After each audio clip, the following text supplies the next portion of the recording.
तो गाइस, तो आज हम एक्सरसाइज 1.1 करने वाले हैं। उसका पहला क्वेश्चन है, is zero a rational number, can you write it in form of P by Q where P and Q are integer and Q is not equal to zero.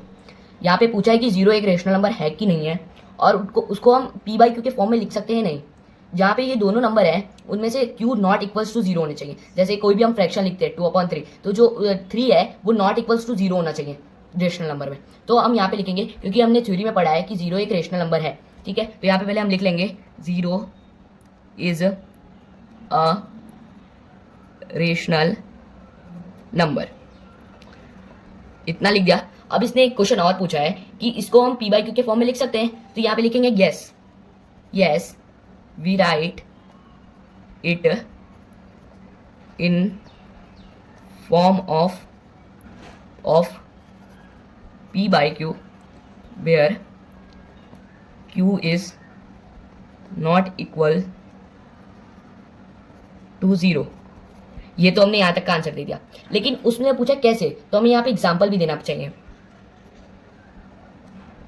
For example, अब देखो हम zero को एक rational number कैसे लिख सकते हैं, जैसे कि उसको 2/0 लिख सकते हैं। ऐसा होगा 2/0 नहीं लिख सकते, क्योंकि यह बोला है कि Q not equals to zero है। हमें पी में जीरो हम लिख सकते हैं, लेकिन क्यू में हम जीरो नहीं लिख सकते। तो हम इसमें यहाँ लिख सकते हैं, पी में हम जीरो लिख लेते हैं और क्यू में हम 2 लिख लेते हैं। तो ये हमारा पी, ये हो गया क्यू। ये जो क्यू है ये not equals to equal to zero, और ये तो हमारा 1 भी हो सकता है, 2 भी हो सकता है, 3 भी हो सकता है। यहाँ पे कुछ भी आए हम लिख सकते हैं।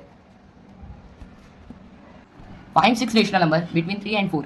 तो हमें 6 रेशनल नंबर फाइंड करने हैं 3 एंड 4 के बीच में। तो कभी भी हमें 2 रेशनल नंबर के बीच के रेशनल नंबर फाइंड करने हो तो हमें एक फॉर्मूला बताई गई है, जो कि है n+1। n होगा नंबर ऑफ रेशनल नंबर जो हमें फाइंड करने हैं। तो हम यहाँ पे 6 है, तो हम लिख लेंगे 6 + 1 = 7। 7 आ गया। अब 7 से हम 3 और 4 में मल्टीप्लाई भी करेंगे, डिवाइड भी करेंगे। तो 3 के नीचे कुछ भी नहीं है, तो हम 1 मान लेंगे। मल्टीप्लाई 7 से हम मल्टीप्लाई किए और 7 से डिवाइड किया। 7 3 जा 21, 7 1 जा 7। यही सेम चीज़ हम 4 के साथ करेंगे। 4 7 × 7 = अरे, तो 4 7 जा 28 और 7 1 जा 7। अब हमें पता चल गया कि इनके बीच में कितने नंबर आएंगे, जैसे कि 22/7, 23/7, 24/7, 25/7, 26/7, 27/7। पर हमें एक चीज़ ध्यान रखनी है कि ये जो 21/7 है इसको हमें नहीं लेना, और 28/7 को नहीं लेना। तो हमारे हो जाएंगे 1 2 3 4 5 6 रेशनल नंबर हो गए। तो चलिए बढ़ते हैं दूसरे क्वेश्चन में।